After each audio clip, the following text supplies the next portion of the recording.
Всем привет, с вами Ресим и добро пожаловать на канал о симуляторах.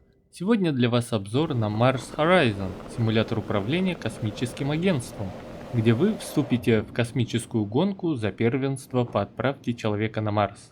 Но для начала пройдете путь исследователей космоса, начиная с 1957 года. Желаю приятного просмотра. Итак, как сказал Юрий Гагарин, поехали!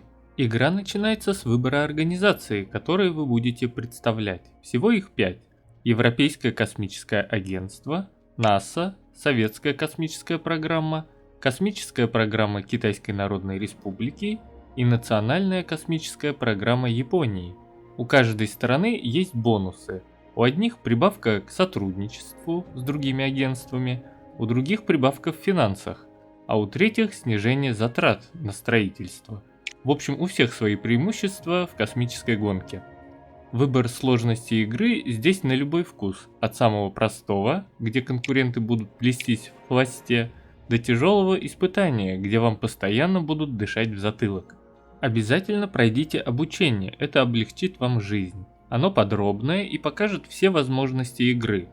На старте вы будете видеть только нашу Землю, на фоне звезд она выглядит просто превосходно. А по мере ваших успехов будут открываться и все остальные планеты нашей Солнечной системы. Космическая гонка поделена на эпохи и начинается с первого испытательного запуска. А дальше с каждым шагом вас ждут грандиозные проекты по исследованию космоса. За выполнение миссий вам полагается награда, а размер ее зависит от того, каким по счету вы закончите задание. Поэтому очень важно быть первым. Ну или хотя бы войти в тройку лидеров, чтобы получить дополнительный бонус. Запланировав миссию, вы перейдете в управление полетом, где выберете полезную нагрузку, если она предусмотрена, назначите создание ракетоносителя, установите дату запуска, а в дальнейшем будете выбирать экипаж для отправки на орбиту. Каждый космонавт, кстати, тоже будет иметь навыки, которые повлияют на успешность выполнения миссии. А далее в проектировщике ракет вы выберете верхнюю ступень, ускоритель, дополнительные ступени, если потребуется. У каждой ступени будет своя степень надежности, цена, грузоподъемность и другие показатели. Так что выбирать надо с умом, чтобы и не переплатить, и чтобы она вообще взлетела. По ходу игры появятся улучшения для ракет и подрядчики, которым вы можете поручить строительство. Каждый подрядчик имеет как положительный, так и негативный эффект, но всегда можно и без них обойтись. Кроме своих подрядчиков, у вас могут появиться компании-подрядчики другого агентства, если у вас будут достаточно высокие дипломатические отношения. У некоторых агентств они изначально негативные, как, например, между СССР и США или между Китаем и Японией. За выполнение миссий помимо денег вы получите очки поддержки общества. Это аналог опыта для повышения уровня. За каждый набранный уровень в конце года государство увеличит финансирование. Деньги поначалу будут улетать только так, как ракета. Также вы получите очки исследования, которые вы потратите на открытие новых миссий, все те, что были в реальности. С запуском первого спутника, животных, человека, отправкой на Луну и много других. Еще исследуйте новые постройки для вашей базы, такие как более крупные стартовые площадки, исследовательские лаборатории, цеха сборки и другие необходимые сооружения для ускорения процесса подготовки к запуску. Расположение зданий относительно друг друга тоже будет иметь значение, давая небольшие бонусы или штрафы. Правильно спроектированная база – это тоже вклад в успешность вашей программы, в случае чего здание можно переставлять за небольшую плату. Также при строительстве вам будет мешать ландшафт, так что придется раскошелиться на устранение преград, а это не дешевое занятие. А третьим объектом исследований будут ракеты. Много ракет, от легкого до сверхтяжелого класса, с разными характеристиками. Сможете даже запустить ракетоноситель N1. В реальности, к сожалению, запуск так и не состоялся.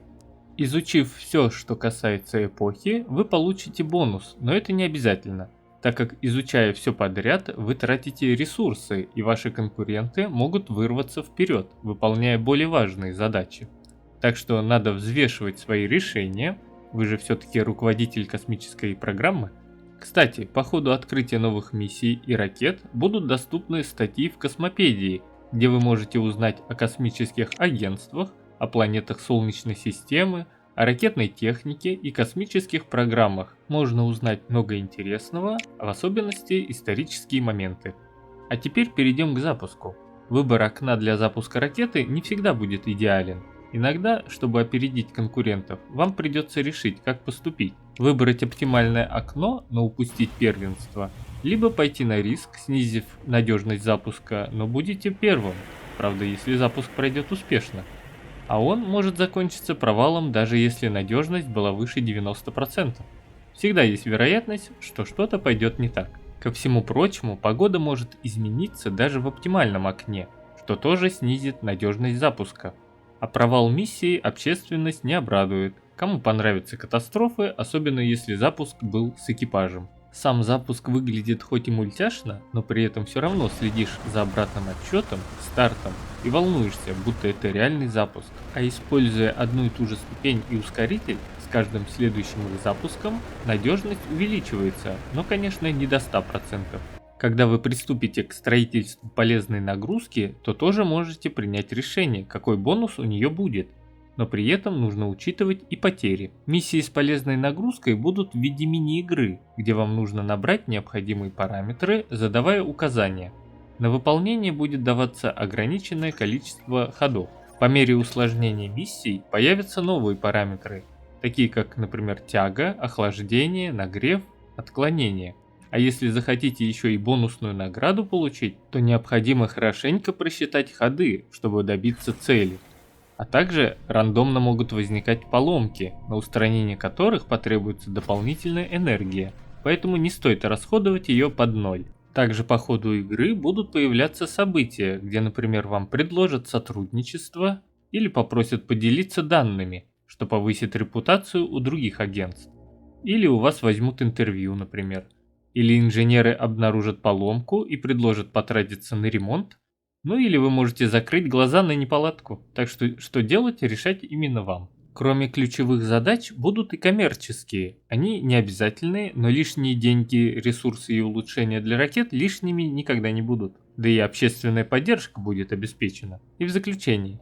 Проходя эпохи, вы пройдете весь путь исследования космоса человеком, построите орбитальную космическую станцию, отправите исследовательские станции ко всем планетам и узнаете много интересного из космопедии. И самое главное, отправите человека на Марс. И когда-нибудь хочется верить, человек реально ступит на поверхность Марса. И на этом у меня все. Всем спасибо за просмотр, ставьте лайки и дизлайки, пишите комментарии, подписывайтесь на канал. Всем удачи, увидимся в следующей серии. А пока всем пока.